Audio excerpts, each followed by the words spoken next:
So today I'm I'm very happy to speak with Andrii today, and the reason for this, and I don't want to offend any of the previous speakers who I love, but something I miss in those conversations, something which was really important when I started this podcast, is to have free-flowing, easy conversation, and that is exactly the type of conversation I had every single time I've spoken to Andrii before. So, without much ado, I present to you Andrii. Andrii, why don't you introduce yourself and tell us a bit about what you do? Sure.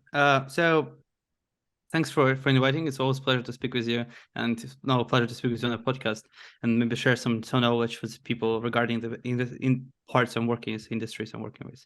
So I'm CEO of Metaverse Bay, and you can see it over there. So and and on over here. Sorry. Yeah. So basically, what we do educational content for people who are interested in metaverse, specifically for metaverse enthusiasts and who like to explore this space. We just launched our metaverse newsletter, which is called "Are You Metaverse Ready?" Why does it call this way? Because I hate to break it to some people, but metaverse doesn't exist today. It will exist soon, but it doesn't exist now in any shape or form unless it's metaverse pieces. So metaverse pieces exist, but actual metaverse, the metaverse, as we call them, doesn't exist. So that's what we want like to educate people about, share their knowledge. We have built the biggest free course, I think, in a space, 25,000 words, if I remember correctly, 100 plus topics and different things to make people. It's called Metaverse Fundamentals, and it's available to members of our community. It used to be available on our website. We're now restructuring on Discord or maybe another platform. You can get on a newsletter to get invitation at some point. So that's basically what we do. Our goal is to make people ready for the future and also allow them to explore and stay up to date with the space. I just really fascinated about stuff like that. I'm big fan of Metaverse for years already, and I got into VR 2018 when I first tried VR. And I tried VR. I believe I was lucky because my first VR, I tried it with actual gloves. It was gloves. It was like a full body costume, and I was walking, and I have my physical body in VR, which was also walking. So and it blew my mind because you put this headset on, and you don't understand what I didn't know what I will see because my first time, and then I see it my hand, and my hand is moving in the VR, which is weird, I would say, but it was something interesting, and the experience was on top of skyscraper, so it's like 60 meters down, and I'm afraid of height. So first thing is like shock that I can move my hands, and then I turn around the head and I'm like on top of like 60 meters down basically, and I was scared. I was so scared. My brain thought I'm gonna die, and it is true. And then once I was able to overcome my fear, my friend pushed me, and and I landed on the air, and I'm laying on this air, basically flying. It's just like it's only 2 minutes. It's not like how hour long. It was just 3 minutes top experience. It was like a tested device, and I'm laying on this air, and that's when I'm feeling like flying, and then I take the head stuff, and I fall in love. I was chasing this dopamine hit for a long time. I tried different things. I tried treadmills. I tried some devices which allow you to like it's like a fridge look thing where you walk inside, the temperature changes, the smell changes, and that's first it became a passion, and now and then later it became a thing which I want to bring to people because metaverse is not just it depends how you define it, but for me, metaverse is an internet. Is the next step from the internet. It's moving from to the internet, like our phones, or yeah, it doesn't show. But basically, from our phones, from our laptops. I really like. I don't remember who said the definition originally. Unfortunately, I don't remember.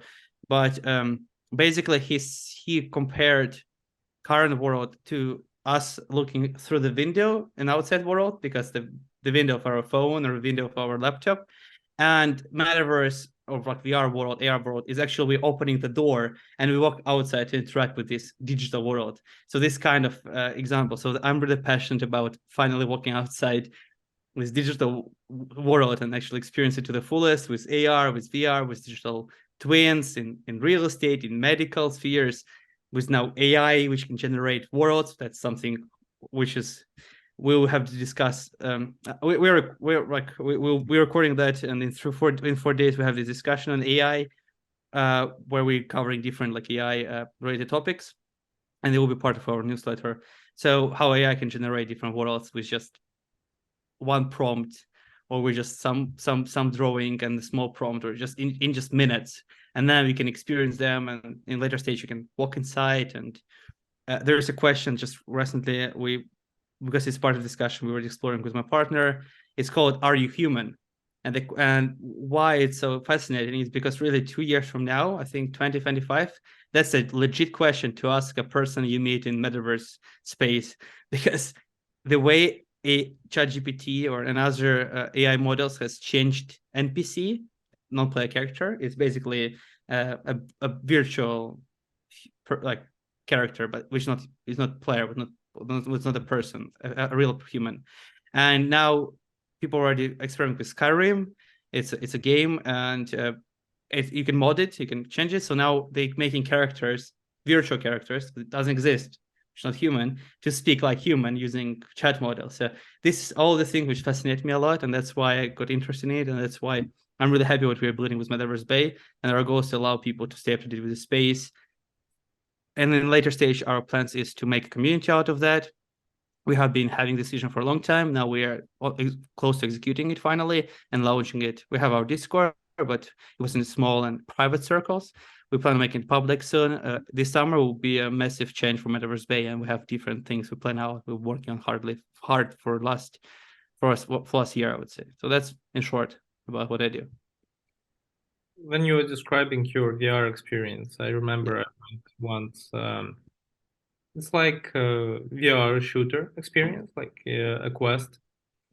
It was like VR arena. Mm-hmm. We went around basically Mars, shooting like monsters and demons and stuff.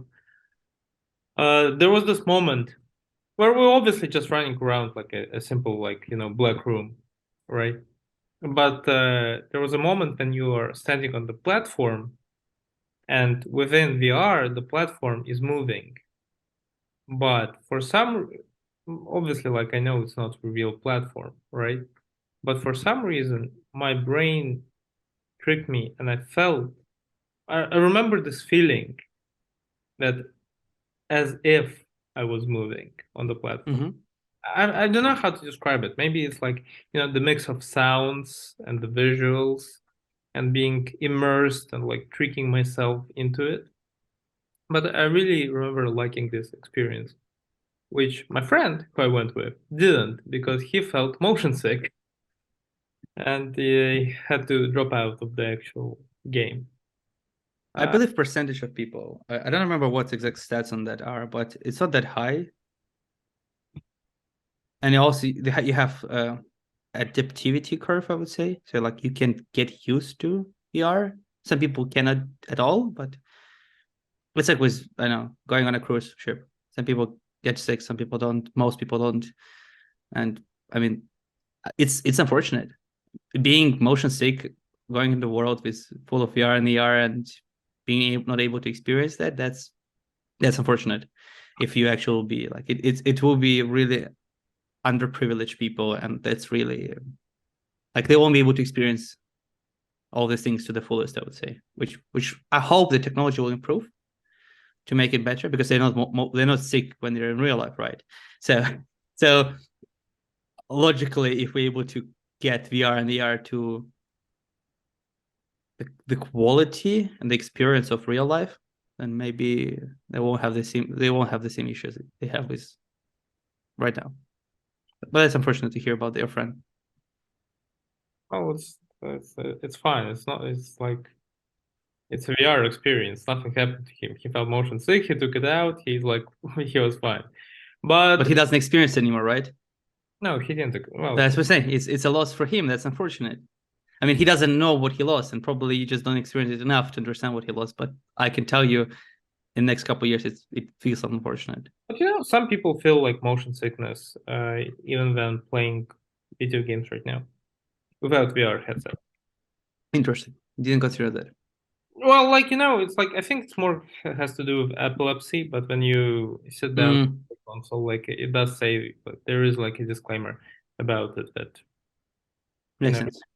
like when it's moving and it's like people, Flashing clowns and stuff like that. Yeah. people do get lost quite easily in those experiences. So again, as you said, it's unfortunate that some people cannot experience it the way like it is intended to. But maybe it will change with time. Again, I'm not sure how actually you can approximate the real world. I'm not sure there will ever be a VR game where I'm like feeling I'm like in the real world. There will be. Uh, I can tell you that. I mean, I don't know if you tried, but if you would, you would understand what I'm saying. When I walk, for example, like if I combine all the experiences I had with VR right now into one single experience, and it works smoothly, I won't tell the difference. And if like you walk, like you put me to this experience while I'm sleeping, I will wake up and think that I'm still in. Like in this world, I mean, the only difference is because of the headset and all the things you have to attach and all the strings and everything. It's a hassle, but if once we speak for the VR, yes, you might feel the difference. But I have this post I wrote many months ago when I was going down the rabbit hole, and the post was about if you lose your limb in virtual world, would you lose it in real life? It's basically the question, and there is no definite answer to that. Basically, if you're playing, I know, a samurai game in VR and someone cut off your hand, how would you feel? Would you feel the pain? And of obviously right now, no, but there is a technology in Japan which is developing pain for VR, and you will feel touch. You will feel there is already an example from there. You can feel the weight of the cup. So, for example, I holding this sword, or I holding the cup or something, and I can feel even just by using impulses, I can feel the weight. So I can feel the pain. So even if someone cut off my hand, I will feel the pain of losing the hand. And the question is how your brain will react in real life, because we all know an opposite way when a soldier or amputee just become, or someone on amputee became, lost something, we have the phantom pain yeah, when something doesn't exist but we feel the pain.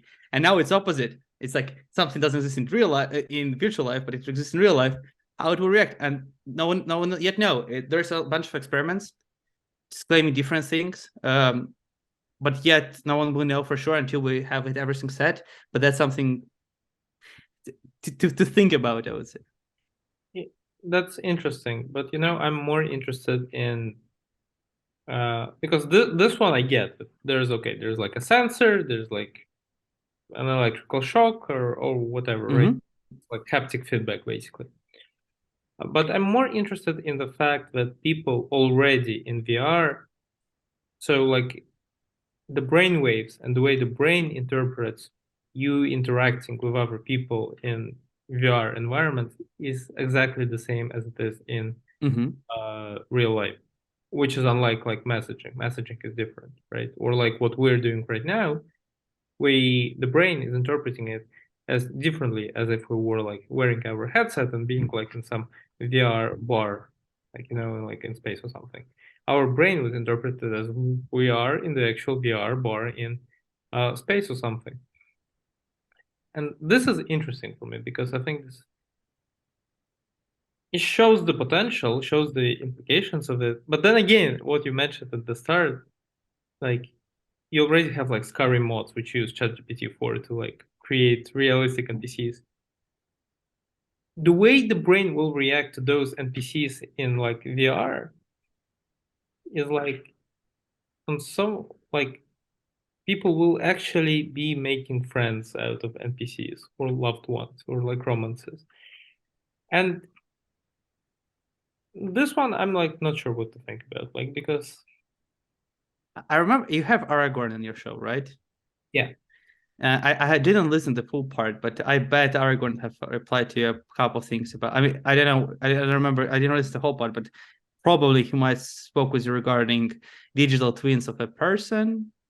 Have you had such kind of discussions with him? yeah, Well, like how you can twin yourself, and then your virtual representation can go on a date, and then you can substitute it. Did you have this kind of discussion with him or not yet? Or Well, not yet? we went a little bit further. We were talking about digital immortality of you dying, Yeah. your digital multiples of you living like way after you're gone. I had a pleasure to meet with him in physical life, I would say. We got connected through the LinkedIn, and then one day he posted on LinkedIn. That's why I love LinkedIn. And that's my core platform. I met so many great people there. Build relationship first, and then meet them in physical life. That's literal metaverse way of living right now. You meet people in virtual life, and then you meet them in physical life, and it's just like a continuation of the life now, rather than something different. And that's why, for example, I love LinkedIn because it's really close to how people are. Some people treat it differently, some people treat it the same way. In Web3, so far, from those people I met in real life and their LinkedIn persona are really similar. That's my experience.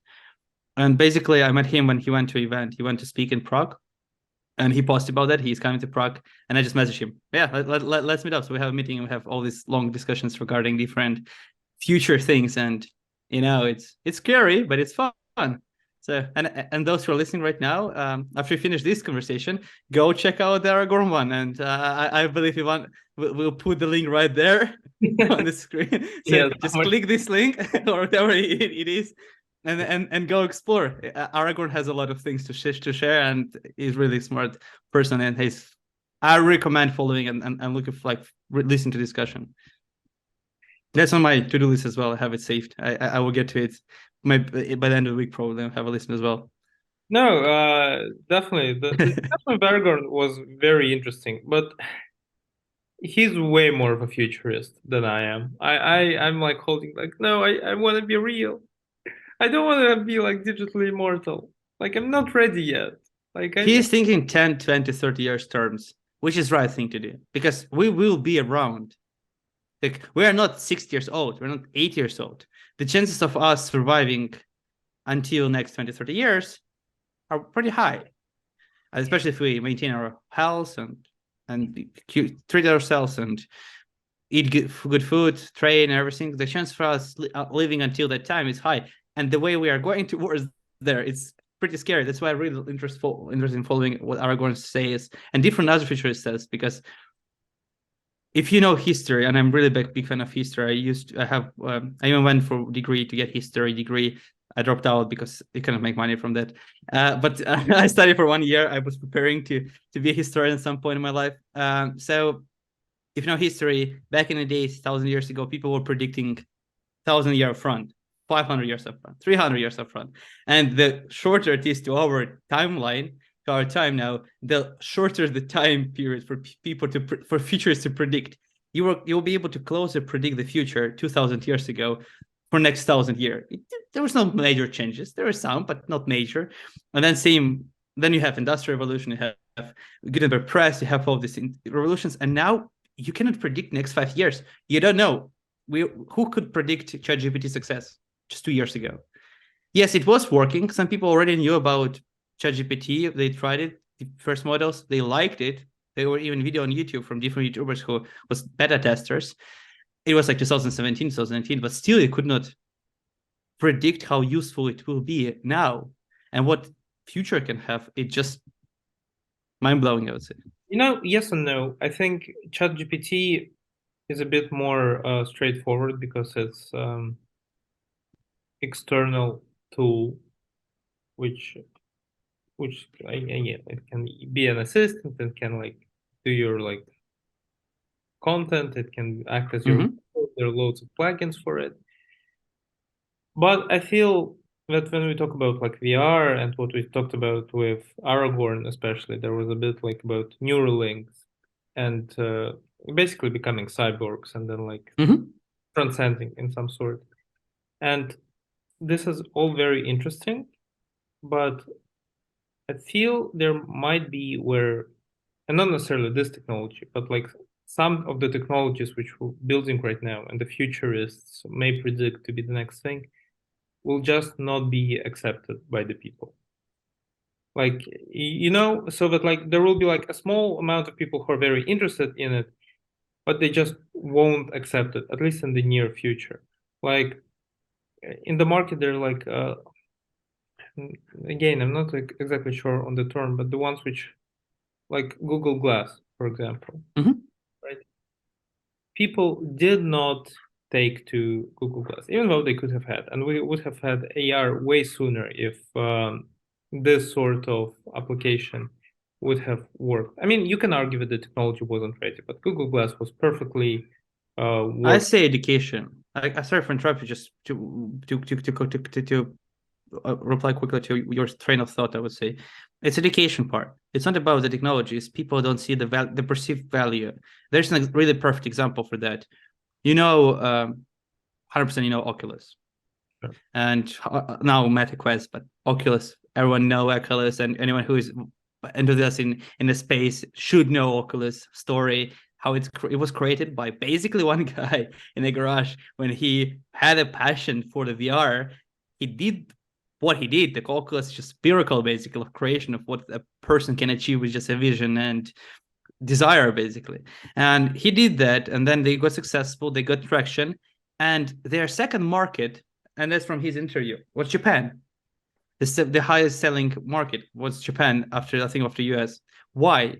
Because at that time, when the numbers skyrocketed for Japan, there was an anime called Sword Art Online. And anime was about the boy who got immersed in the virtual world by some scientists who created this virtual experience. And scientists make these 10,000 people stuck in this virtual world, and they have to finish the game to successfully to get out. And if you die in game, you die in real life. And if you try to unplug, you die as well. So and this show was so successful, it increased the sales of VR headset of Oculus. And in his blog, I believe that the founder of Oculus shared that they are thankful to creators of this show, basically, of the anime, for their sales, and it allowed Oculus to be what it is now. And then they sold it to Meta. So this is the same thing. It was not about explaining to people the benefits of VR. It became a cultural phenomena, and it became so acceptable in society, even though the actual plot was terrifying. Going into a virtual world, plugging in to die because you cannot unplug or you get killed in the game, and still people were running to the shop and saying, "Give me two." It just, and I bet some of them thought about how it is. So the same thing. It's just about cultural acceptance of phenomena. We can think about people not saying it, but there was also another like counterpart, I would say, to the Google Glass example. It's also, I think, about seamless integration. For example, if Yeah. we talk about like VR and haptic feedback and some additional instruments or like the treadmill. Uh, okay, those are cool if you have the space and the funds to actually have it, right? But like if we're talking about like mass adoption, I feel like it's actually hard to get all of those elements right. Sure, like people can get like Oculus. So like, okay, step one, people get Oculus. Step two, Mm-hmm. people get some sort of like glove feedback, right? Then step three, maybe they get like a gun for like play shooter games or like I'm speedballing, right? But at some point, there's just can become too much of a hassle for it. Like, and especially I think the big part why, for example, adoption of like those technologies might become very niche is because when people go into VR or when people go into the game after work, right? So like say work exists at some point right now.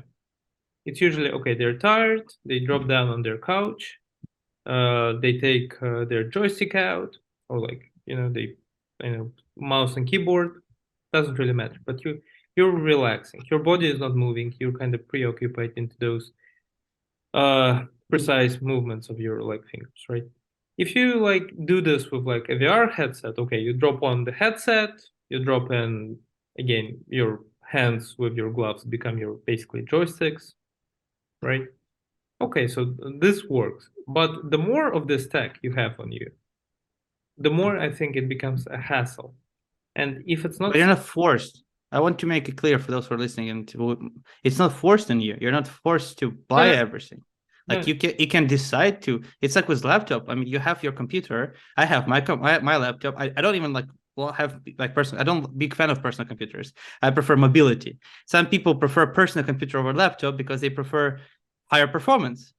And it's not something I'm saying, oh, you're wrong or you're wrong. It's just different preference. Same thing what you just said. Some people like I work in front of my desk. I will prefer a treadmill because I can exercise. I can have fun and exercise. I don't know, play a game, and instead of clicking on the button to run, I can actually run. And there's already case studies where people play Witcher. That's a game, a very popular Poland game from Polish game.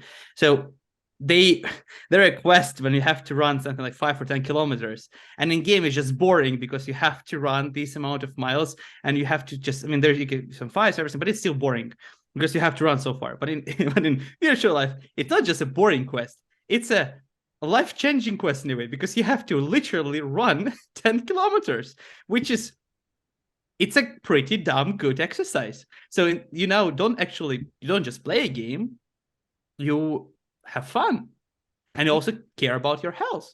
It's a win-win, and it's like you don't have to go to gym. Sure. No, what I'm trying to say is not that you're forced to do something and people will like riot against it.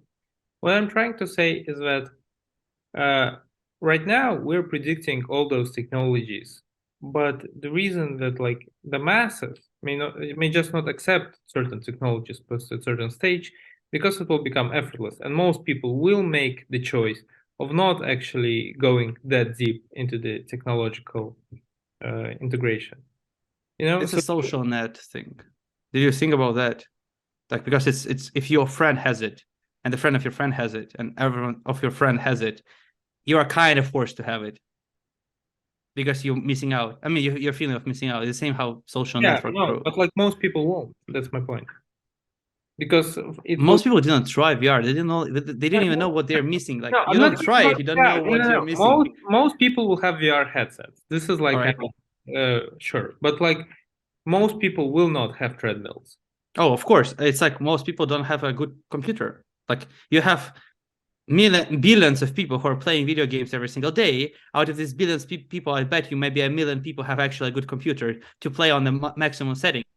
We still have a maximum, like the best quality settings in the game, but majority of people playing on the worst because they want to spend extra $2, 3, 5 thousand for better pixels on the screen. But the thing is, if you would like to go to a gym and pay $1,000 for a membership for a year, or you can buy a treadmill and play a game and exercise at the same time, it's a no-brainer. I mean, obviously, if you are living somewhere in underprivileged country and $1,000 for you is a lot, probably there'll be different price tags. I mean, it's like you can buy an iPhone, or you can buy a Xiaomi, or you can buy different other options. You can buy a phone for $2,000, or you can buy a phone for like $50,000, which is like diamond carrots and stuff like that. I mean, there'll be different. There is already, like, people think that VR is expensive. No, VR is cheaper, way cheaper than like a smartphone. Basically, like, you can buy a good VR headset for like $200-300, while your goods like smartphone will cost you $800. So VR is cheaper, and you can buy even cheaper. Like, obviously, don't buy like $15 headset from a Target or something like that. Please, just that's not the VR. Or don't put your screen of your phone in front of your face in a cupboard. That's not the VR. Don't like, but there are devices starting from $150, $200, and you're not forced to buy a first time use. You can buy off the market. You can from secondary market. So Meta Quest 2 is pretty good. I mean, I don't recommend right now buying it unless you understand that probably you will have to change it in next year or two, because Meta Quest already stopped the support of Meta Quest 1, and basically it's kind of useless in a way. I mean, it has still some use cases, but basically it's not it doesn't have now all the full potential. So if you would like to buy a headset, you can buy a Metaverse Good, but Meta Quest 2, but you have to expect that it will get outdated soon, sooner or later, maybe in a year or two, probably, maybe even in shorter timeline, just because that's how the players work. I mean, I imagine iPhones, if I remember correctly, were slowing down. Apple was slowing down iPhones until they got a lawsuit, and they admitted that, and now they don't do it, probably. But they were slowing down iPhones back in the day. So it's the same thing now with Meta and VR. Corporate need to sell. That's just how it is. That's how world is. but you can still enjoy it. They are selling at huge discount. Technically, MetaQuest should not cost $200. It should cost at least $600 to $800. But the market's not there yet. That's why the prices are for like early adopters. Sure. But again, like my bigger point was that like the masses might just not accept or like adopt large chunks of the technologies which are being developed right now. I think it's kind of good in a way because like we don't know what's gonna like actually blow up. Not in a bad way, but I mean, what is gonna become the next? What is going to become the next? Phase. You just said about the blowing up, and I thought about Samsung, what it was Note 9 or Note 10, which was blowing up. What was this Right. phone? Yeah. and then I have at the same time like this Samsung phone which is blowing up. Then this Sao anime we just spoke about when the headset was killing person, and then we have this Oculus founder who just make a joke about that. He make a blog post where he created a replica of this headset from this game, and he put like three. It was just like a replica, just not actual thing. But he put like a three, I don't know, dynamite or whatever. It's like explosives onto the headset. Like play once and die or leave. And he said he's afraid to use it because what if the bug, like a mistake in the game, a mistake in the code will happen? You won't die because of your decision. That's the main con of such devices because nothing is foolproof. So the anime never shows a program mistake who kills someone because it's something like anime doesn't thought about, but that's the reality. Is that's why he said he's afraid of using such. Yeah, so yeah, when he said blowing up, I thought like, oh, about this kind of way not adopting stuff because people are scared, but it's nothing to be scared about. There's no technology inside which can be harmful. I would say it's not that. It might be, but I bet it won't. There's just not enough cases to support the case that it can be harmful. I really want to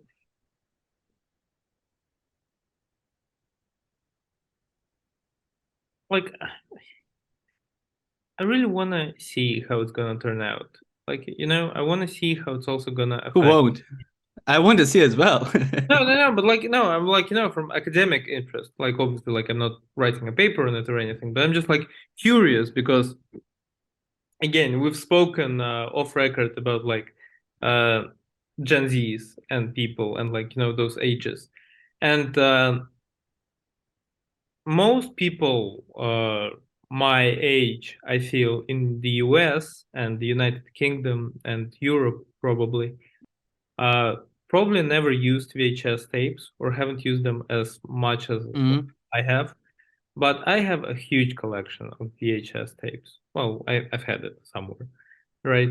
I remember VHS tapes being slowly phased out to be transitioned to discs, and I thought that was so cool. And I remember, like when my parents had their first computer, and they would download small 2 or 3 minute cartoons, and I would like wait for it, like and like want to see them. And then like USBs, and I thought, oh, USBs is the next thing. And now we're like so far ahead from this, and it's been like a couple, like 2 decades pretty much. And like now we have like what's it, airdropping, Bluetooth streaming, cloud computing, AIs. Where will we actually end up being in 20 years, and what effect it's gonna have on people? Like I like no idea. Like I remember screen. I believe you also remember because we're from same age, right? So I remember this screen basically downloading line by line, basically from top to bottom, like on a Facebook or whatever the social page is, and just like line by line, and you're like waiting until the full screen is downloading. You just like see parts of the screen, is it a photo or it's just like a text or something, and you just wait patiently, sometimes a minute or two, depending on how bad the internet is, sometimes even longer. If I was in countryside visiting my grandparents, I usually can wait for a 5. I would just place on a page and just go for a walk and just come back. Oh, it's loaded. 15 minutes has passed. I remember I was visiting my grandparents and I wanted to download a game. I remember which year it was. but the game was something like a GTA 3, GTA 2, or I don't remember. It was like really like a couple of gigabytes. It was like 4 days. 4 days of downloading the game. It's like the computer was never switched. If you switch off the computer, download stop. It's game over. You have to from the beginning. There's no pauses or like continue. So like for 4 days straight, I have to double check on computer that it's not off. It was ridiculous experience, I would say. But yeah, but what was the times, right?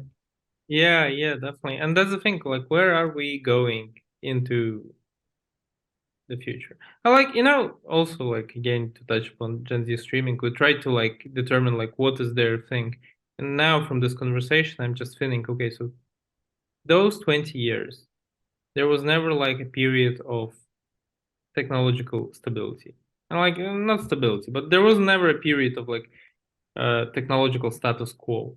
I think maybe the Like 20 stagnation period. Yeah, I understand what. it was like constantly like changing from one to the next pretty fast. I think the only thing which like remained the same is pretty much like iPhone. It was like starting I iPhone. mean, smartphone basically. Yeah, yeah, yeah, yeah. But like starting from like maybe iPhone 5 or 6, like it's all just the same thing. With I in I disagree, to be fair. Like because it depends how you see the picture. Like I mean, we both work in same areas. We understand the nuances of these areas and marketing skills specifically, and social medias and all that. But of course, the algorithm was changing. Of course, the content inside was changing. But the tools for like since 2008 maybe to today is kind of the same. I mean, we got better cameras, maybe better phones, but it's still like smartphone. There's not big massive changes where it's from Nokia to iPhone. It's not it's small changes. Same with social media. Back in the time, we have to call people, agree on the time, and then go to meet people. And then our parents had to agree on the meeting. You couldn't even call a person. You have to basically agree beforehand. And if no, he doesn't show up, you won't, or she doesn't show up, you won't even know what happened. So you have to wait. But it was like a rule. You have to wait 5 to 10 minutes. If the person doesn't show up, you can leave because otherwise you will be stuck there waiting for years because there's no way to let a second person know being late was stressful for both sides because you cannot tell a person you're late and the person doesn't know what the station is. So he will be stuck there waiting for, and it was a really bad thing to be late and also to be too early because if you come too early, you can wait for an hour as well because, I mean, you agreed at 5, why you come at 4? So now it was also like, it's your fault, obviously. But this is the same thing. Now, then we went to a station where we have social media where we don't even have to speak with a friend for years if we post regular on Instagram actual things which happen to our life, not just like curated content, but actual things. Your friend will kind of know, so you can keep multiple hundreds of people up to date if they will follow what you do. Not like specifically, I said curate. It's not curated content. It's actual. It's in like there 2012, is no more 2014. actual. Sorry. I'm not sure there is any more actual content. No, right now, no. We're still speaking back in the days, like Okay. 2011, 2014, 2015. That's a period of time. No, I specifically said not curated content. It's basically just curated content. We just say the best things, sometimes even fake things. That's why I personally stopped maintaining my Instagram. I think like 4 years ago, 5 years ago.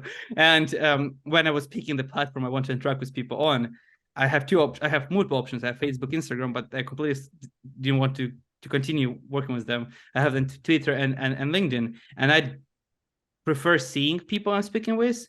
And Twitter for me is more anonymous platform than any other social media, and also you speak with phrases, so there's no like a long-term conversation. You just basically speak with like short form content, which I'm not a big fan of. And that's why I went with LinkedIn because you can see people, you can see their background if they would like decide to share that. If they actually make a good profile, so you can see who they are, what they do, what they're involved with, their about section, what their experience, if they actually fulfill all the links. Then you can actually rate other people feedback on these people on the recommendation. I mean, if it's top quality page, I would say, with a person thinking about not praising themselves, but communicating using their web, like their LinkedIn profile as a landing page where they're actually telling a story about themselves, I would say. That's something I'm striving for still. I have changed my profile in last year maybe like 6 times, and I'm improving every single time. And I'm thinking from perspective of person who is visiting me rather than myself, and I'm trying to make it as easy as person to understand what I do, so I don't have to spend time explaining that, and we can actually get to more deep conversations every single time I meet other people. And that's what I like when I meet with people digitally. We got on a call, we have the conversation, maybe a podcast, something, and we already know about each other some things because we both check our profiles, so we can start already as not as strangers, but as at least somewhat knowledgeable about each other. So that's what we speaking. Go back about the social media. What I was explaining, we have this.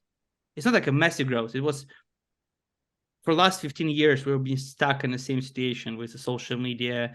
There were no massive changes. We're having a FaceTime calls 8 years ago. We're having them now.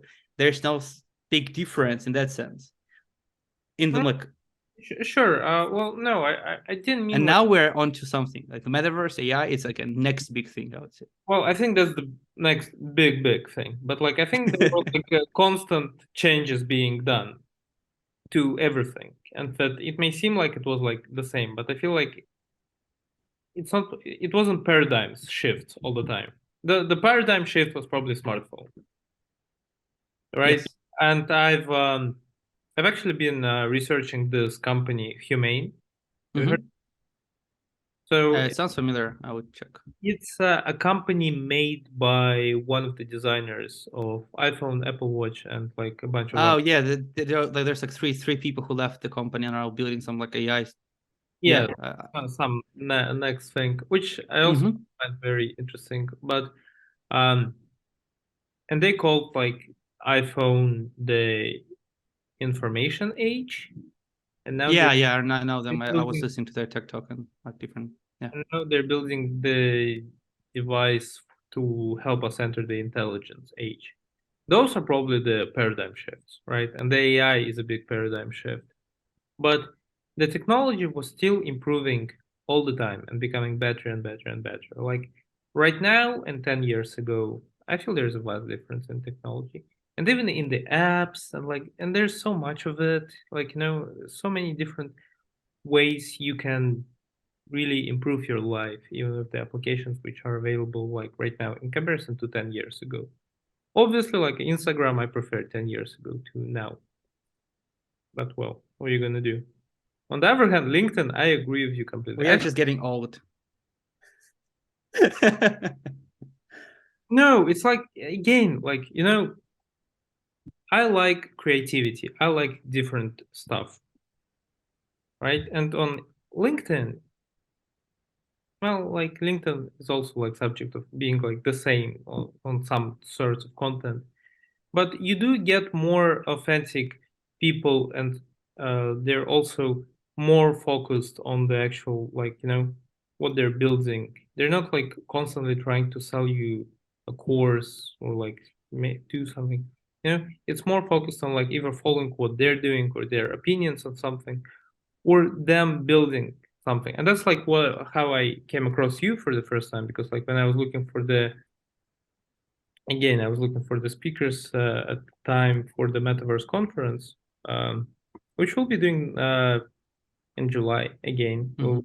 We're doing a website right now. I'll show you once we're. That's right. But and you were building And for those who are listening, link will be in the comments below.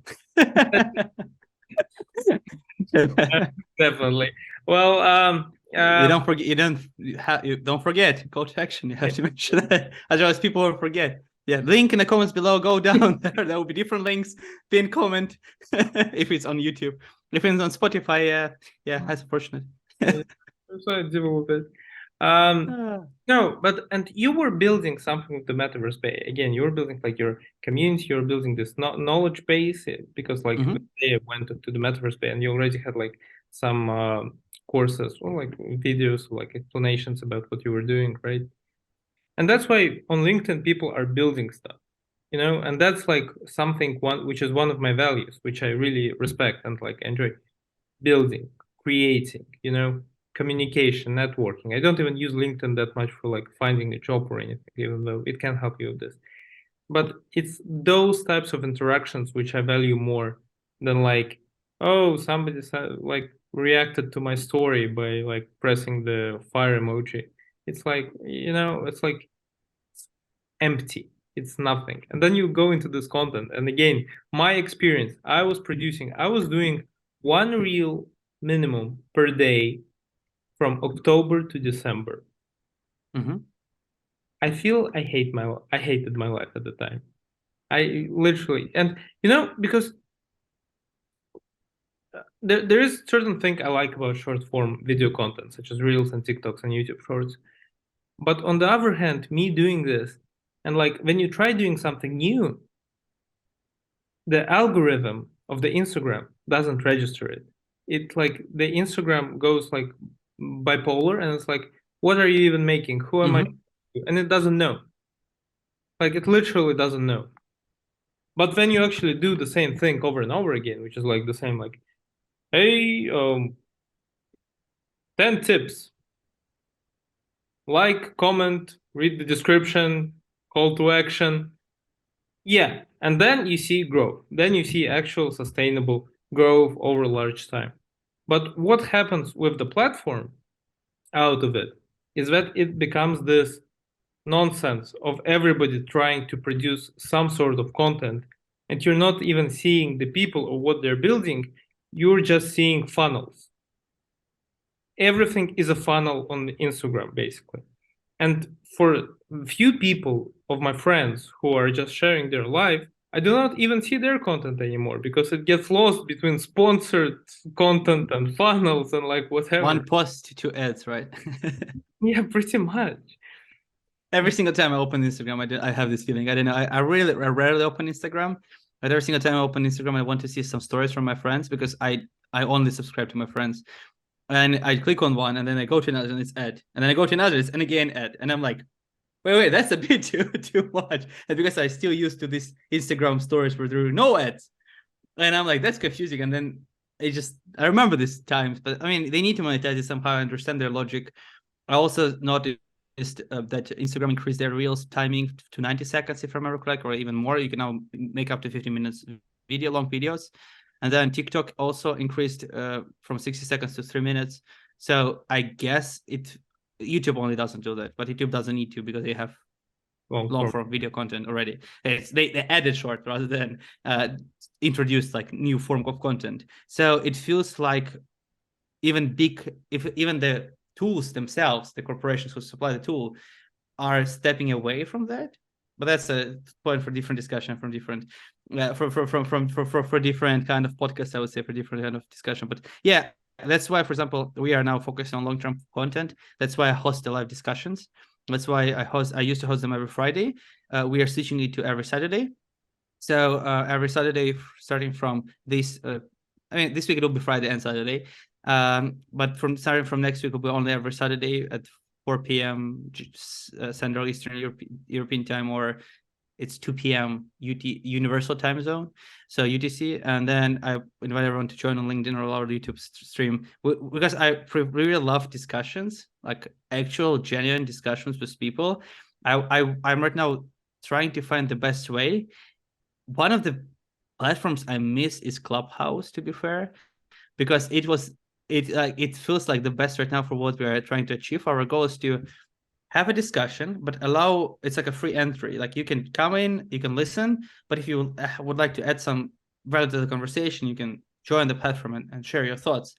But LinkedIn is really limited in terms of their algorithm, in terms of how you can promote the event, and because that's not their direct thing. So you can only invite limited amount of people per week. If you already spoke with people who host way more events than I do, and I know that I might start getting punished with my reach for my events, because if you host too many events every month, because it's not an event platform, that's a networking platform, you start getting punished for too much activity. And that's what I'm right now not sure where we might move to get to Discord and YouTube with what we do with Metaverse Bay, because Discord doesn't punish you for hosting events and for whatever people, but it's hard to invite people, and it's extra steps, I would say. So that's unfortunate how the tools are right now, and that's hard to Yeah, figure it out, I would say. I was about to suggest for basically like I've visited one of your events like again 2 weeks ago, I think, um, where you listen and join on LinkedIn, but you see the video on YouTube, Yeah. right? And then there's another format where you have all the speakers and everybody who wants to participate vocally just go to Discord where you can share screen, for example, Mm-hmm.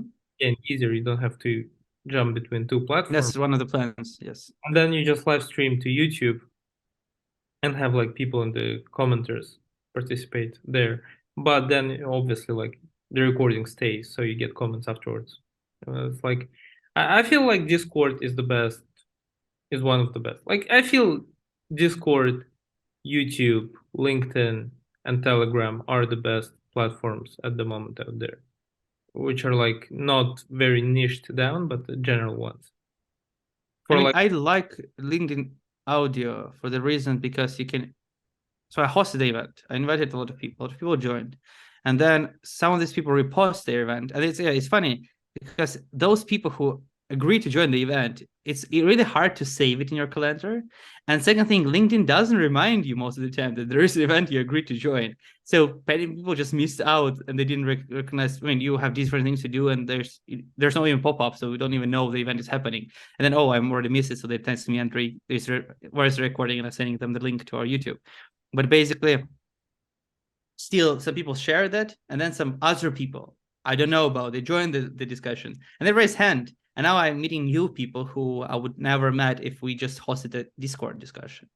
And now they're sharing their thoughts, and they'll be way harder to convert them from joining LinkedIn to then go to Discord, and then we have conversation. Now it's 2 clicks. I mean, as marketing people, we understand that people hate friction, and every single extra step people hate. So that's why I'm right now in this position where I need to make a decision.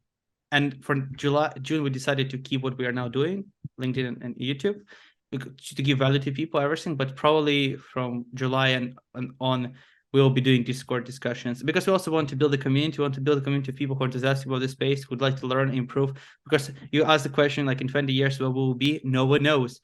Who will tell you that they know? They are lying. Like there's literally not a single person on this earth who can predict reliably what will happen in 20 years because no one knows. Like it's impossible to predict. It's hard to predict what will be next year, even if you have inside knowledge of different things, because you might have a really deep knowledge of the industry, of the different thing happening, but it's still, I mean, you cannot predict 100% what will happen next year because you might know it's impossible to know. Even inside the metaverse, I have personally explored hundreds and hundreds of platforms. I know I have spoke with hundreds and hundreds of founders.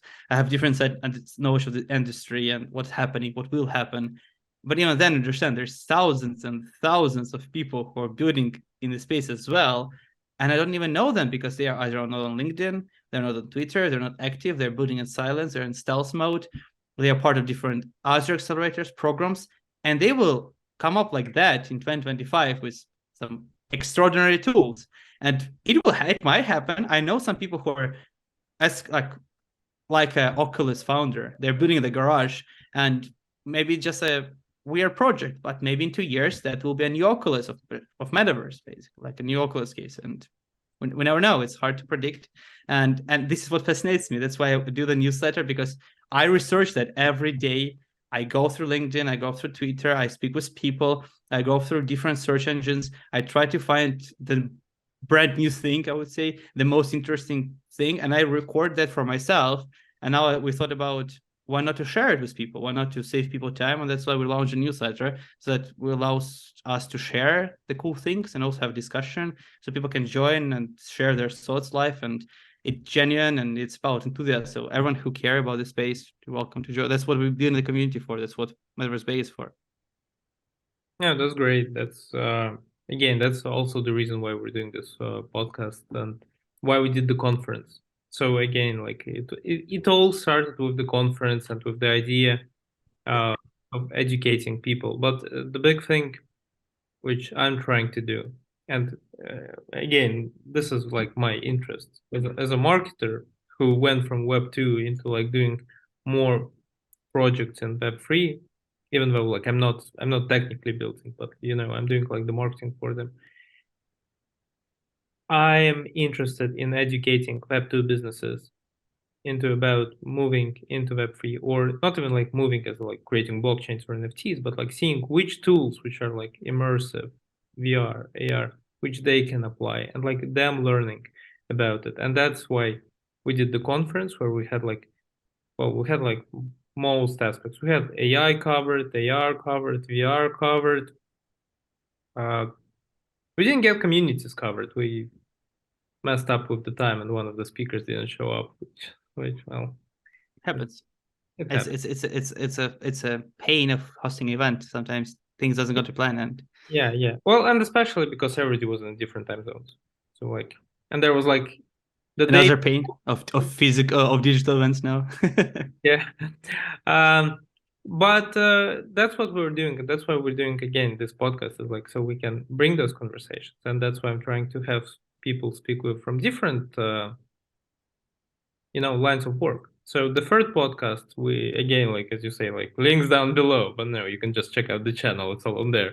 Uh, no, but like the third one I did with the executive director for a non-commercial organization to talk about the dangers of the AI. And then like the podcast afterward, I had with Aragorn, who is very pro AI and pro Web3 and pro Metaverse, right? And having those different types of conversation. And the last one was so talked about again medical digital health, right? So to try bring all of this different together to the masses, to educate, to learn, and to have people see the possibilities of what they can build within it, right? And And if Ivan won't be lazy, here on top of the screen, right there, you click on it. You see a click here. There's like three podcasts. One is Aragorn, another two I don't know the names. So the Aragorn is the first if you're more about futurism, and every other topic, just click on them, and then one by one, and Ivan will reference other top podcasts in the bottom of other podcasts. So it's easier experience. If not, just go back here, same time, click. have you seen Ready Player One? Yeah, obviously. I like the thing I think most I'm about. looking forward to Ready Player One 2.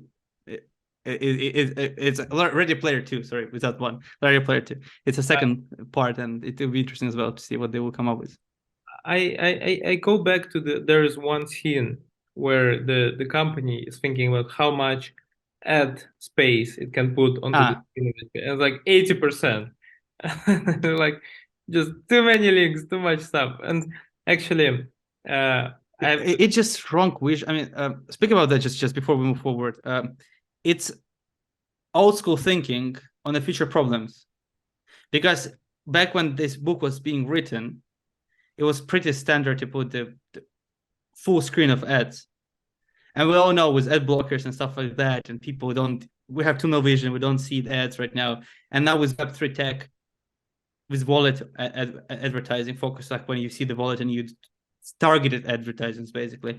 I believe with future of the advertisement in metaverse, we will see rebirth of banner advertising.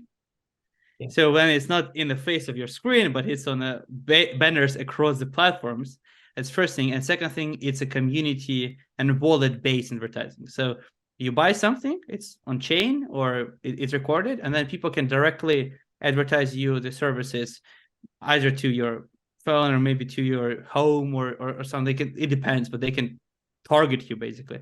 And that's what is the community as well, a reverse of community as well about, because now you have a community of people who are fan of cars. And if you're a car manufacturer or you're a car parts seller, you don't advertise using targeting ads or something. You go to the community and you say, oh, I have this deal for the community only. You can put your logo on the car, you can do that thing, you can do that thing, and it's special just for you. And now you give to this specific community this targeted ad basically, and then the community can benefit. They can maybe do some collaborations, and they can benefit. It's a mutual beneficial basically advertising. Sure, but like marketers ruin everything. They're the worst people. No, you have to pay the bills. You Like have to pay the bills, and marketing pays for internet. Internet lives exactly. because of the advertisement revenue. But here's the thing. So basically, Google just special creator. Uh, you can put over anything now AR assets. They will become really intricate at some point. They will have animations. They will be all over big landmarks, shops, mails. Your office will have an AR, some sort of integration with it. And at the moment, you can only see it with your phone, right? So you have to switch it on to see it. What happens when you get a Google Glass or like whatever, Apple headset, right? And you can see all of them at the same time, or like even like within a limited view. You're gonna have like loads of like a dinosaur over there and like a zombie over there, and then there will be like a fitness gym, a fitness guy. Like it will become so much stuff. Well, that's my fear. I'm not sure how it will become. Again, nobody knows. But my fear is there will become so much stuff in like people's vision when they're with those glasses on that it might be overwhelming. I mean, what if you go back to the time of internet, right? And you think about internet marketing, all these pop-ups, but people are, oh, pop-up. Same. There's it's like we invented the pop-up, and everyone's like, oh, pop-up is a brand new thing. I remember really back in the days, like pop-up is a new brand new thing, high conversion rate, people click on every link, perfect. Like you put the link, subscribe to my email, instantly subscribe, almost 100% conversion rate. The click-through rate is through the roof. And now, because there's so many things, people use pop-up blocker, ad blocker, and it just the same thing will happen with your AR. If your organization won't fix or predict the problems, people will just, I bet you, there'll be hackers or there'll be programmers who will create a new ad blocker, but not just extension for Google, but extension for VR. I believe there are already some. I need to double check. I don't remember exactly, or they are in development. But basically, you can already block ads. So, but that's what I'm saying. Marketers ruin everything. Lazy marketers, I say, because community-based marketing is hard. It takes dedication. It takes effort, and I need try to cut the way, like to find the shortcut. Shortcut, unfortunately, does not exist. I mean, it depends on what goods you sell, but if you have a long-term strategy, you cannot sell through short-term shortcuts. Basically, if you build a brand, if you build brand identity, if you spend time to bring the value, if you build a goodwill with clients, with people, you don't even need advertising. Technically, like your product will speak for itself. I mean, Japan, let's say, perfect example, never advertise that their products are for good quality. That's just another example. Like Japan never advertised their products as of good quality. It wasn't just like a common knowledge. If it's Japan product, it's a good quality. It was just a common knowledge throughout the time. There was never on any advertisement. Right now, yes, there are different products from Japan which are not a good quality, but some people ruin everything. But not just marketing specifically, but in general.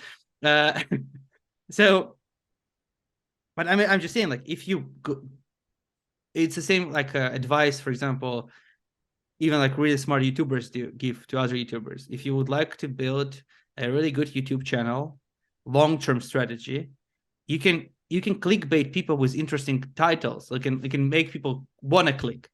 But if there's a difference between call to action when people click, or like metaverse is the future of the world, one can put it on the title, or I don't know, like a future will collapse. And then people, oh, future will collapse, and we don't even speak for. We just have one phrase about that right there. And I'm gonna call it that. I mean, so I'm saying that it will like a clickbait, and there's no actual discussion of that. But if we speak about like a future and metaverse, or like the metaverse is dead, or well, it's bad actually. The metaverse is not here, or metaverse doesn't exist. That's a perfect title, because we spoke about why metaverse doesn't exist. I explained that it has components. We don't speak in depth, but we might maybe at some point. But it has components. It doesn't exist at the fullest right now. We just have parts of it. So same thing. If you build a goodwill with the good titles, people will click on it just because they will see you, because, oh, that person, I know him, he delivers good stuff. But if you keep clickbaiting people, I mean, even with YouTube, we know that as marketers, back in the day, clickbait was a thing because you put a good title, clickbait title, people click through, your algorithm picks you up, you go through the roof. Now it doesn't work. If you make a clickbait, people click, and now it's not what they expect. they drop out, and algorithm kills you for that. What worked 2 years ago is being punished now. What worked 5 years ago is bad idea now. So you have to adapt. And same thing with marketing. You have to adapt. No, That's but why you're learning right now. You're learning about different tools. You're thinking ahead. So once all tools will die, you will be ready. Instead of you will be scared and trying to figure it out. What should you do? well, I feel clickbait works. Again, like Mr. Beast, how many? 200 million subscribers, something like that. He delivers. I don't see much clickbaiting. Like he actually delivered. Like, but I crashed a plane. And there's actual crash plane. Maybe Oh, you mean it's for in a this way, kid, where you but just do like yeah, that's what I'm a saying. title and You then can't clickbait people. That's a strategy. You have to clickbait people because you are competing. There's a screen. There's like 20 videos on the screen, and if yours is clickbait and other 19 are not, you are more likely to be because you're competing for the space for attention. But if you clickbait and don't deliver, people will stop clicking on you. That's why you know about Mr. Beast because he clickbaits and delivers, but you don't know about thousands and thousands of YouTubers who clickbaits and don't deliver because no one will remember them because they are dead. so The channels are dead, not the YouTubers. so that's like what that's important to know.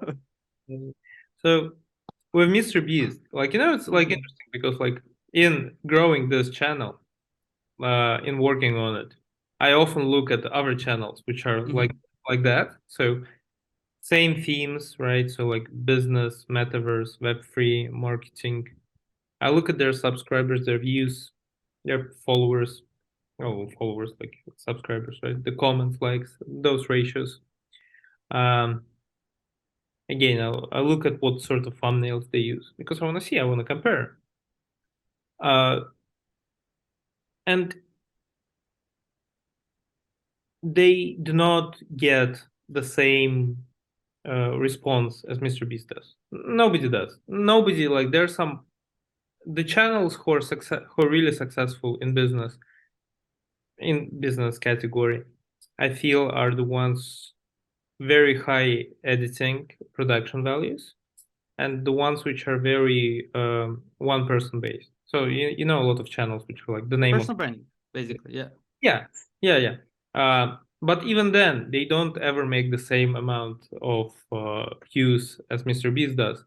And I mean, Mr. Beast is not in business; he's in entertainment, and I no, mean that's yeah, I know. it's like you're trying to compare Well, a kid's mood like a film and then adult entertainment. There's less adults than kids, kind of like, and they don't have enough time to watch. So of course, there's a lot of YouTube videos for kids who has millions, which have millions and millions of views, while they might have lower production quality than the adults videos because adults doesn't have they are lower percentage. They have less time and there are just less of them because it again has less time. Then and Mr. Beast, they target audience, kids and that teenagers. So those who has the most time. And entertainment, it's two perfect categories. And he found his sweet spot. And 5 years ago, he was doing different thing. His content was more for young adults. In a way, it was like for young adults. And young adults has no money. So they're not ideal for the brands. So like they have way less money than and also like they're still a good category, but still. And then he decided to go for kids because they have more watch time, and also you can sell different things to them easier. They have money of the parents. yeah, but I feel why people click is because, like there is more of an emotional response. So it's back to the basics of the marketing. What Mr. Beast does will cause a more of an emotional response in me from his thumbnail where he's like, I crashed a plane or I hired a guy to kill myself. I can bet you if he will put nothing, if he will put a black screen and a text black screen, No, and there'll be Mr. Beast. No, because it's Mr. Beast now. Exactly. That's No. what I'm saying. Like, if doesn't matter what you're like, you have to be clickbaity. But if you making this clickbait and you're not Mr. Beast, you're another guy who was multiple times. People remember when some channels trick them into clicking, or if you click on the video, which is like have the same thumbnails and same picture of the Mr. Beast video, but it's a random guy. You click on it and it's not someone kidnapped me. It's, oh, I'm eating in some food in, I don't know, in a vacation area. It's just like it doesn't correspond to the actual clip, and you No, drop yeah, out, you leave, and now no, the algorithm is killing that person. Like it's killing the reach of the, not the person, the reach, the reach of the video. So that I'm no, saying, like, you have to build goodwill with people. no. I know. I'm not arguing with this. What I'm trying to say is that what Mr. Beast does, it's not only kids. Like his content, the clickbait part, why clickbait works, because it corresponds to something emotionally. Mm-hmm. You're intrigued, or like you're like, why would he crash the plane? What the No, hell? obviously, obviously. I mean, I'm not saying you don't have to do it. You have to do it. I'm just saying that you have to deliver. If you don't Yeah, deliver, I'm then not arguing. Yeah, definitely deliver. But like with like the business content, it's very logical. It's very like again academic. It's like you should be a real business geek for anything business related to make an it emotion. feels like we're speaking about different YouTube. Because from what I saw, most of the most trendy business content are not academic. It's just some memes, some jokes, some bad advice, a lot of bad advice. I mean, yes, how many business channels promoted FTX, for example?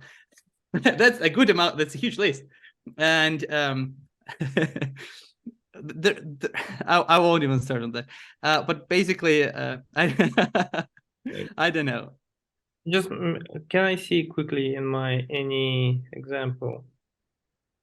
I mean, of course, there's like really great guy who so far I really like what he do is Well, Alex oh, this Hormozy. is a good Alex example. Hormozy do perfect Yes, stuff. exactly. Alex Hermosi, just like Like Alex Hermosi. his content, like this is the way how business YouTube should be done, and that's, Yes, and he is speaking as well about goodwill. I know his name by heart. I don't know many YouTube namers, but because of how good quality he delivers, yeah. and he But write the thumbnail, which is clickbaity, and he delivers on this thumbnail. And now, as I remember his name, because I actively go and search for his videos because he do good stuff. And I also know different other YouTubers, which I don't want to name because when I see their name, I don't click on their on their video for different reasons. Because I just know either it's a bad advice, or they will have been promoting scams, or they have different bad reputation, or and they're not their target audience. Their target audience is someone who is gullible and easy to be scammed. but And that's the thing with Alex Hermosi. He makes his content or the clickbait, like the thumbnails, the names, in a very similar way to Mr. Beast. Yes, it's like he teaches people on in the videos, mhm. but it's like okay, it was like I spent like $300,000 living like the 1%. For example, the video which I just saw right now. So this one, okay, it like creates some. Actually, I didn't even watch this video. But Because when I see kind of this video, I don't click. but this I'm not the target audience. Sorry. Yeah, but I as I understand. was saying, this creates emotional like content. Yeah, But like of course. if you're like even if you say like the best marketing strategy, it doesn't create an emotional response, right? It's just okay. And this is the one which I see the videos like this I see when I actually go out and like okay, so like so I have like an He's 1.3 million subscribers. Hormozy, sorry, I just opened it because last time I opened, like, actually his account was a long time ago. I got recommended his video when he has like 3,000 subscribers. And since then, I was like, he was not recommended, or he was nothing. He got recommended, but he was really small channel. The production quality was terrible. That's another case which you can grow from if you have something to share, from terrible production quality too. But the videos was good quality. Like the production quality was terrible. There's no post edits. The thumbnails was not great. Nothing was great about it. Only the content. The inside content was so good. I was his one of the early followers basically. That's why I don't even know that he already reached that great milestone. And I didn't even remember his thumbnails because I don't even look at their thumbnails. I don't read like if I get recommended. I basically just search. Like I search Oxford words and then different topics which I'm interested about, and I don't even. That's why I said I'm not the target audience for the yeah thumbnails. I no don't no care. no same because again as I was saying, if I'm like need to research something. So like right now, like one of the people I'm working with is like a real estate adjacent company in Dubai, right? So I'm like, okay, so I need to find out about real estate in Dubai. I go into like YouTube search, I see some videos, Makes sense. I look, oh well, and then I don't need an emotional response. Then I go into the video and I'm like, okay, does the title correspond to like what I'm looking for? And that's why I go there. But if I'm like, again, like it's an evening, I'm tired, I open the YouTube and I see like, oh, like I hired an assassin to kill me. I'm like, okay, I go into it and I actually like might click it because it's like, I just want to relax and like, those different sorts of like Yeah, responses makes sense. talk to me, right? And the business content is very oriented towards people actually looking for it. Like Alex Hormozy is like, again, he became the big person on the channel, Yeah, but that's why his thumbnails changed. His thumbnails used to be from those who are looking, and now it's changed to emotional response. I agree, because now it's he used to use his YouTube to hunt for founders who are founders of big successful companies, so he can buy them basically. And now it's just more as a personal brand. So for them it used to be a business funnel, and now it's more as of a just like, well, there's some likes on the internet. yeah. Can you hear me? Yeah, I can hear you. Right. Yeah, there was a short lag. Sorry. I thought the screen froze. So from my yeah, basically he changed. I mean, that's how you have to sometimes you have to adjust based on your reach, and then you adjust your goals and your Well, yeah, plans. that's not new goals. Like, but you can like YouTube is an evergreen library. Like it never goes away if you don't delete it. So it's like again, as you say, you Yeah, have true. a strategy which is for 5, 10 years, so it's there on YouTube and people can still find you, right? So that's again. And maybe 5 years later, if I give up on the project, and then 5 years more later, well, I have already built the library. There's examples like that where YouTubers have created a lot of stuff, then they gave up on that stuff and they move over to the next one, and then like 1 day later they get a check for like 10 grand, and they're like what the hell? There was a lot of like, so there's some podcasts with interviews people who like, and they just go back and their views skyrocket, and they already have monetization on their channel. They have some amount of following, but not that much. They're not life changing. And now they're like, all right, I guess I have to do something with it, and I have to go back to it goes from hobby to work. Some people give up, they want to continue, and I have seen multiple channels who was doing some funny entertainment videos, some like recaps of different films or something, and they had like 300 followers, but their quality of content was just so good, like really good. And then I got their video recommended like 2.5 years later, and I check in there, and they have like 300 followers like 5 years. And I was watching them, but then I grew up. My perspective changed, my expectation changed. So I stopped caring about this kind of content. I was watching for nostalgia, but I did stop caring. And then I just got their video recommended, I think 2 weeks ago, just because YouTube search, remember, and they like, maybe you still like it now, some nostalgia. And I see, and they have like 2.5 million like followers, and I'm like, that's I mean, for 5 years that guy was having nothing, but he kept improving and doing good. And then I go back, and they grew in like 6 months from 1,000 followers to 2.5 million, just because the quality was good. It just algorithm pick it up later, and it just went up. Now it's like an actual work instead of hobby. And it was interesting to read the replies of this guy, because he was so happy, because he was just like, guys, I have 10,000 people, and you watched like 5 months ago, like, thank you so much, I love you all. And then like next month, like 100,000, like, guys, I cannot believe it. Like, next month, like 1 million people, and he's like, what the hell is happening? And now it's like 2 million. He's like, oh, they move, like, ask me anything, like, I love you all. He's like just almost crying. And I'm like, yeah, it's like guy got on like on emotional it's like emotional trip, I would say. It was like I forget the word in Jesus. I mean, it was like he got overdosed with endorphins, I believe, because it's, imagine like you refresh and it go what it is. But yeah, so I'm let's go back to the original topic of the conversation. We got really sidetracked, really. Well, I think we talked about like a lot. I'm actually just wanna bring the conversation Sure. that to a close. I'd love to have you again in the future. And I mean, I believe next time we should have a more structured conversation because we have a lot of things overlap, so we can flow from one topic to another, very from similar area and also have similar background. I would say that's why we have like we can have good understanding, but also I bet it's hard for people to listen to this kind of flow. I mean, it's not hard, but it's less targeted. So people joined. There's different kind of groups of people, so it's more niche in a Sure. way. But like for me, this podcast was relaxing because Sure, it's more I like enjoyed it as well. easy So it's going than rather than it was like keeping it constantly like structured. It also becomes it's easy to just have like a conversation. before we end, I have to put you on the spot. I'm curious. Tell me, what's your plans for the podcast, and what's your plans for the community? Or you wanted to speak of the community. So do you have your plans about what you want to achieve and what the plans for the community are?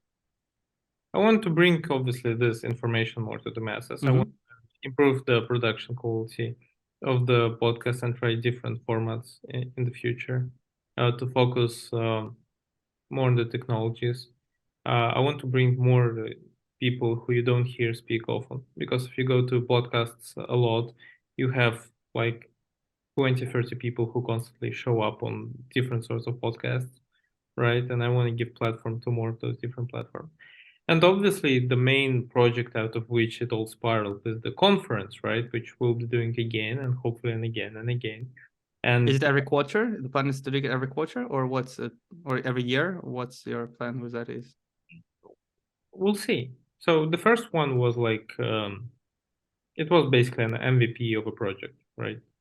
The next one we'll be doing more, I guess, structured and seriously. Oh, seriously. We did the previous one seriously, but I mean, like, we'll be upping the production value of Makes the sense. content, right?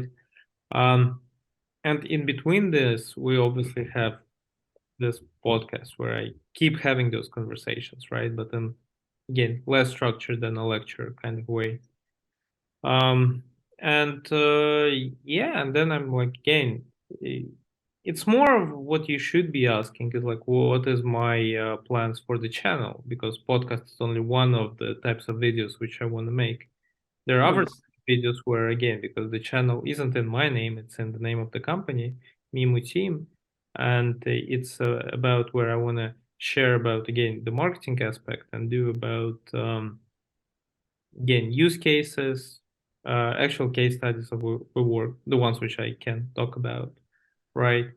Um, and really dig deep into it because I'm passionate about marketing as much as I believe that marketers ruin everything. I'm really passionate about like marketing, and that's what I want to talk about. That's what I'm trying to talk to on LinkedIn, and just like I create content in bulk, right? And Marketing is an interesting discipline. I mean, I'm very much marketing person myself. I'm a mix of marketing and sales.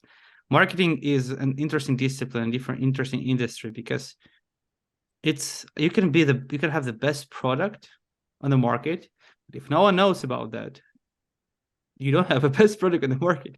Even though your product is maybe the best, but if no one knows about that, and you have to basically market it in some way, even if it's word of mouth marketing that your product is so good, people tell about it to other people. Um, your growth will be slow, and also you have to still convince people to share because I mean, it will all will be really slow. And back in the days, it was one of the only way to do marketing. Like you have, I know, a store in the city, and you have three other stores you go are competing with, and you can make discounts, you can build relationship, or you can have word of you can be the best blacksmith in town, and people outside the country will hear your name and come to you. But now, in age of digital, you have to compete for attention because back in the day it was way easier, and also like 10 years ago it was way easier. Now, like you said, pop ups on the screen. yeah, well, Probably, yeah. I started writing something, Mm-hmm.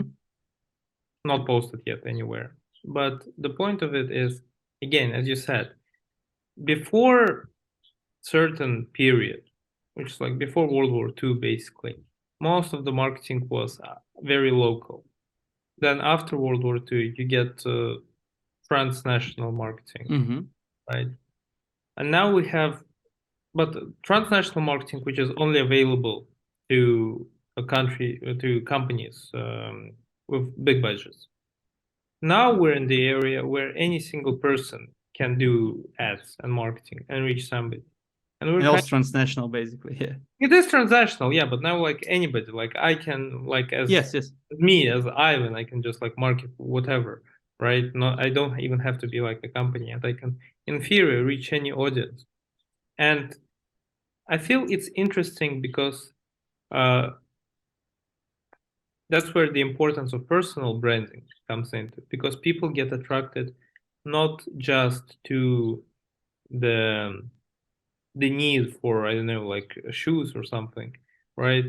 And then you basically compete on like a few basic things such as like, you know, the price and like the way it looks, but you're competing on the quality of the community and the quality of the values you're portraying like around yourself. So everybody is kind of becoming a part of somebody's tribe, you know, in Sphere. So, and that's where, like, again, we have in the metaverse, we have the community marketing, I think, is the will be what it's all based around.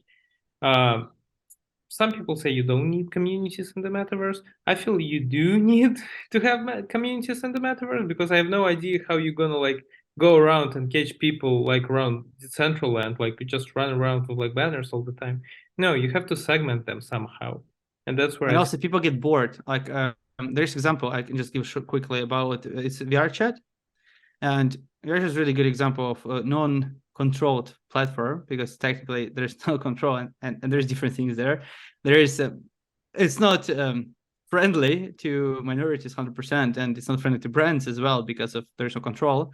But one of the biggest changes in the platform was introduction of groups by interest. Basically, people were so happy about that, because back in the day you have to find the way, you have to go to Discord, you have to somehow, because the platform has unlimited amount of options. You can go watch film, you can go have fun in different ways, you can go, well, you can do whatever basically, and you can socialize with whatever people. But people, when you can do whatever, you are lost. When you have thousands of options, you don't know where to go. And that's how many people never joined anything on VRChat. They joined, they were lost, and they didn't know where to proceed. So they were finding other people, Discord channels, different groups, to at least somehow onboard them on this space. And the same thing here is, if you go into the Sunderland, you're alone, you might not get the best experience, and you think, oh, that's just nothing to do. Or you can go on any other platform. Many platforms are still empty because there's not many people at the same time in a space to cover for emptiness. And same in the real world. I mean, we don't have enough. Even 8 billion people is not enough to cover every single meter of the planet. So there's places where you can go, and they will be empty. So it doesn't mean that the space, like, you can go around in a million people city and during COVID and never meet a single person. It doesn't mean the city is dead. It's just people are just not outside at the same time at night as well. So you have to know the time. But if you know communities, you can go where people hang out. They have some timing. They have time of the day. They have different interests, specific interests. And then, for example, this is people who work during day, so they hang out during night or evening. So if you're the same person, if you also work during the day, you can go and hang out with them on a specific day. Same like with what I try to achieve with our events, and I try, like Metaverse Bay trying to achieve. We want to have stability. That's why we started with Friday, but then we understood that Friday is maybe not stable because we might have plans for Friday. Also, we cannot guarantee that every single Friday we'll be able to host this event. That's why we moved to Saturday, because Saturday is more reliable. And every single week at the same time, basically, until the community decide to change that to another day, until members will decide to move it to better time, that's ready for members to decide, we will keep hosting at the same time. So you can reliably book your calendar for next year, same day, same time, and we will be there, and the discussion will be happening. And same time we peak with our newsletter. Monday, we're not yet decided on the time, but there'll be minute when we click send and it go out, so you can expand your together you can drink coffee and here's your newsletter, or depending on your time zone, you can maybe go for lunch and here's your newsletter, or maybe go for dinner, here's your newsletter. You know for a fact when to expect it, and that's what I believe the best thing for the marketing is, and that's for the community value is be on time, make people meet people expectations. So people expect you to do something every single week. You make a habit. Same thing with the community. You make a habit, people expect to onboard these events. And that's why if a brand comes and brands would like to advertise something, it's not the best. It's even thing with Instagram ads, even with any ads. You go where people are, you go where attention is. You don't just make a banner and hope for the best. It won't have the same effect if you specifically go where people are and where they hang out. That's why community are so important. And it's just part of us. Like it's just something hard. It's like something it was always part of. People are social. We are social animals, or whatever you call humans.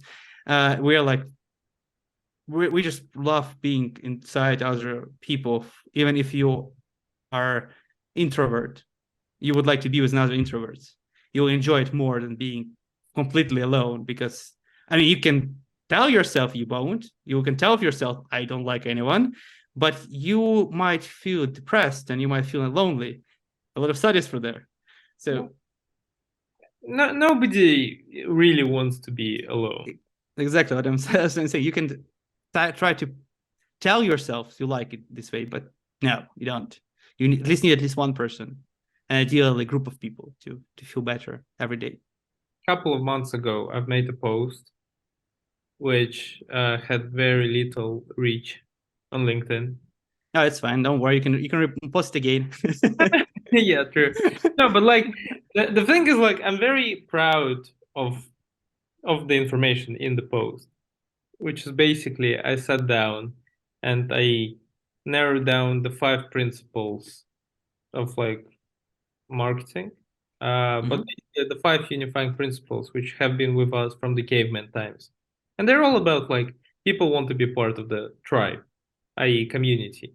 People trust people in the community, so that's where you get sales, and that's what branding is to a certain extent. It's also like some sense of the community. With the branding, you build trust into your product for the customer, right? And they didn't get as much impressions as I want and as much opinions.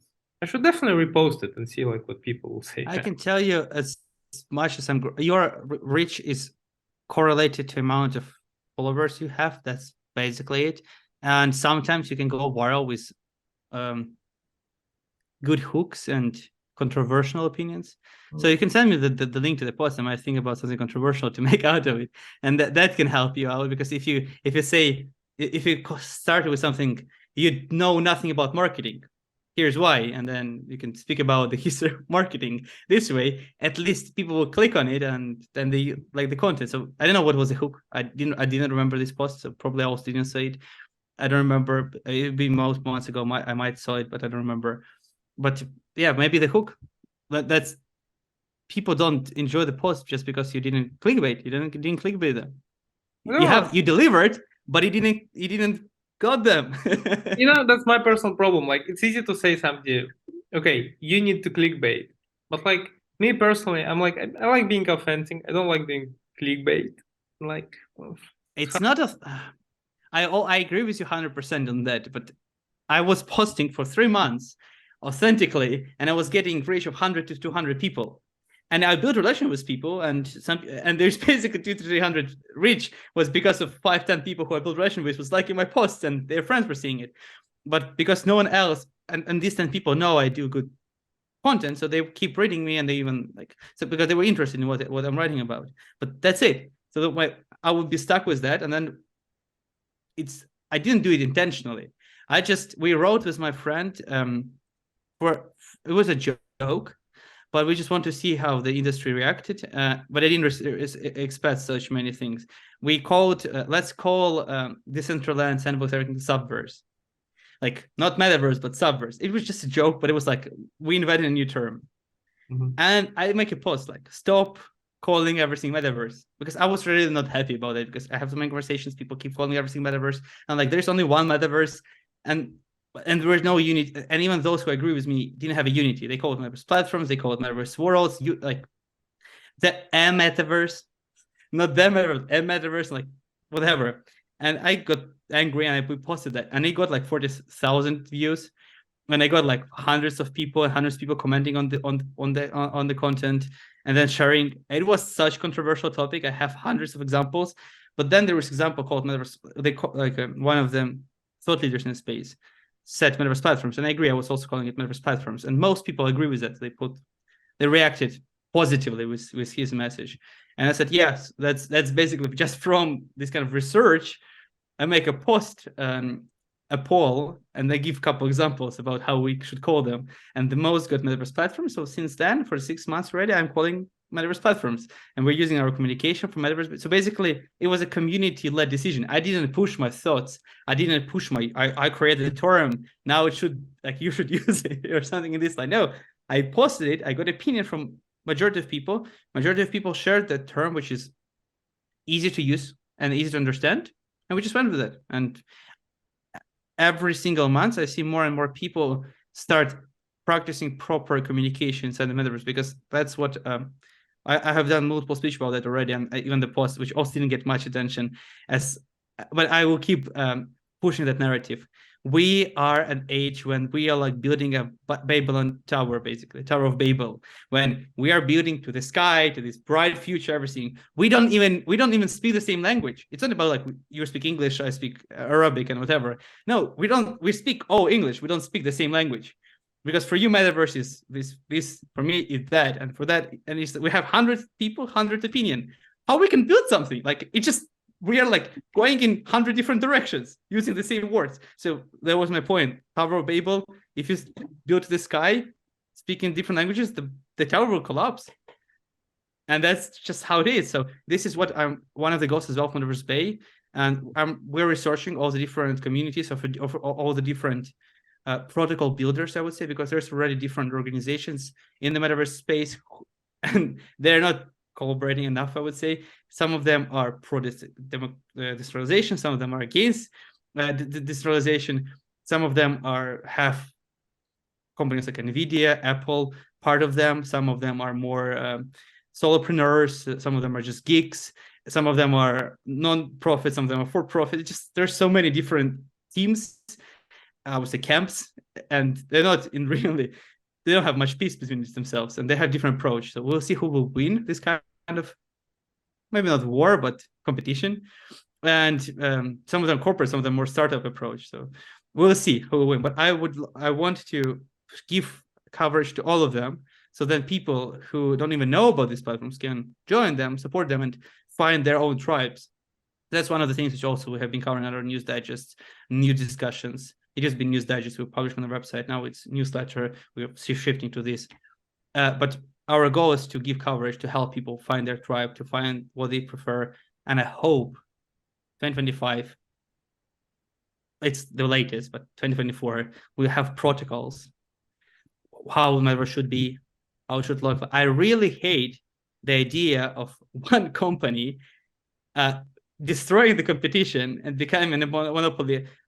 Ready Player One, you're speaking Oasis? No, we won't have Oasis. We won't have a non-profit in front of them. There will be like a for-profit company who will place 90% of advertisement in the face of people. And I don't like this. I don't like one company owning internet. It sounds horrible. I hope for competitive space, and if not one set of protocols, but at least 2-3 sets of protocols. So maybe we'll have something like what we have right now with China, and you have Chinese internet and we have other internet. So it's like two different worlds in a way. And it's still fine if we will have a European, and that's one of the things I'm right now thinking about and sharing sometimes in private. We can have European metaverse, US metaverse, Chinese metaverse, and maybe other Asian countries metaverse. And we'll have 5 to 6 clubs, and they may cooperate in a way, but they may not. It depends on, it can be politics as well, because we have been covering that for the last multiple weeks in discussions. The space race is happening, like a new space race, because France, UK, China, US, all the countries are building, testing, trying different things, already raising questions. France right now is raising questions to France. They're not asking everyone, they're asking only French. So the France is asking only their citizens, give us what should be the metaverse look like. And they are asking for consultations French-based companies. So they're not even asking EU-based companies. They're building French replica. And I understand the way. There's a big chance we'll have a digital replica of every single country in the metaverse and with their own rules. It's a huge chance like that. And we might have that as well. So there's 3 ways to go, I think, from there. One, big metaverse owned by corporate, like in Ready Player One, but worse. Then second one is metaverse camps, which based on, I don't know, values, based on culture or whatever, based on political goals, political agenda, whatever. And then country-based metaverse. So we'll have 200 metaverse, and then at some point they will start uniting together.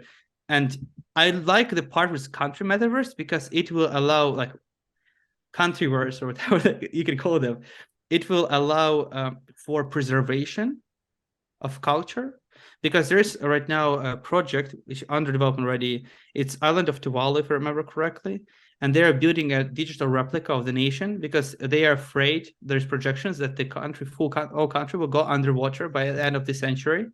And if this horrible disaster will happen, we will forever destroy, the planet will forever destroy nation, like with cultural heritage, with history, and next generation after that won't even know about them. They will read from books. But if we were able to build a digital replica while they are still there, where they still exist, while we can copy it as it is, not from some memories or some photos, we can preserve as it is, and the future generations. Because if you don't know, if you don't remember history, you don't have future, or you're deemed to repeat the same mistakes. So the future generation can learn from cultural heritage of other ancestors. And this is where I see the benefits of metaverse. But metaverse can allow us to preserve things which are being destroyed by other humans, by time. I mean, nothing is forever. Even the pyramids will collapse someday. So if we create a digital replica of pyramids, I mean, you cannot go on top of pyramid. You get fined or jail time. You cannot actually go on top of pyramid and see the local areas. There are a lot of cases where people get jail time or fined or prosecuted in any way. So is it actually an open attraction? No, because you cannot actually fully experience it. But if you go to metaverse, you can have a treadmill. I mean, maybe not, you don't have it at home. Maybe you travel to Cairo or whatever in Egypt because they copyrighted that experience. And obviously they have all the rights for it because they have physical copy of that.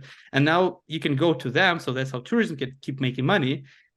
And then you can go there, or maybe you can do it from home, but you can get a license or something. And then you have all the set, you have temperature, you feel that it's boiling hot. Then you have smell of the sand. And that's already something which I experienced myself in this different tech already. So fast forward to 3 years from now, 5 years from now, 100% possible.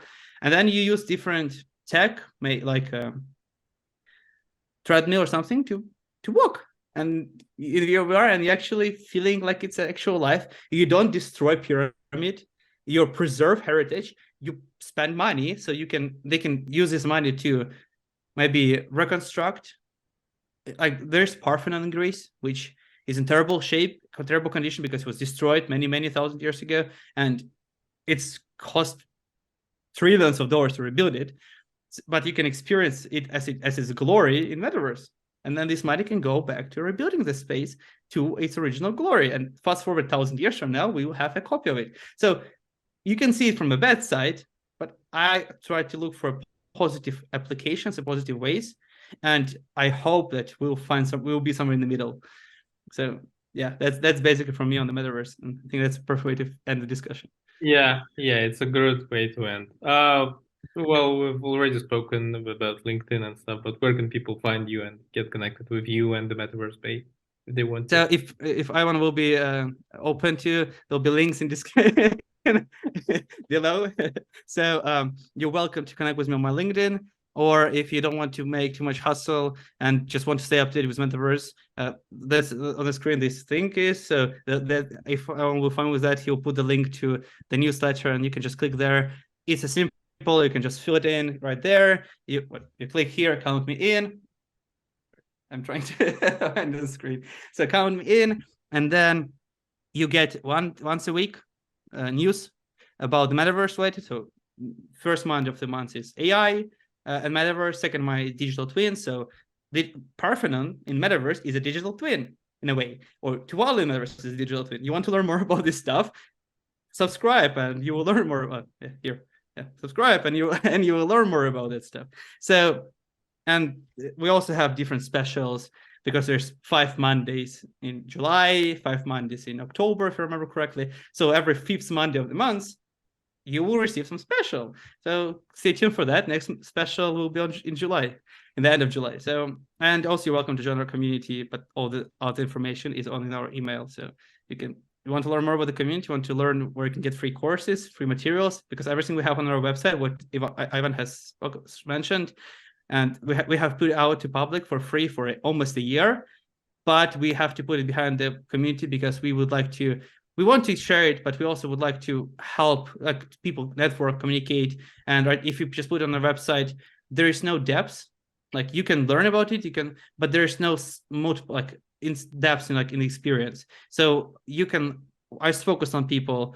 This was a hard decision, but I focused with some people who attended our discussions. They went on our website, they click on Metaverse list, they zeroed 60 platforms, they picked Decentraland. It was their first time experience. They went there, they didn't like it at all. It went horrible. And then for 3 months, they gave up on this idea completely, and they never tried again. And then 3 months later, I started hosting these live events. They were still following me on LinkedIn, and they got a pop-up. They went on this event, and they shared that the experience was horrible. They didn't like it at all. And just because they didn't have a guide, they didn't have a tour, they didn't have someone to guide them, explain to them. And it was hard to make the journey for them from our side because we didn't have that much control of that. And we prefer people-led, so community-based. And we have the discussion there. We spoke about different other platforms. We give them tips. They went, experienced it. We connected with a couple of people we know who are doing tours on different platforms, and they loved it. Now they're regular user, I would say. So that's why we decided to, yes, maybe less people will find it, but people will most likely enjoy it, I would say. So that's why we decided to do it this way. So all the links is just my LinkedIn and newsletter. You're welcome to join. Well, thank you again for coming, and hopefully see you next time.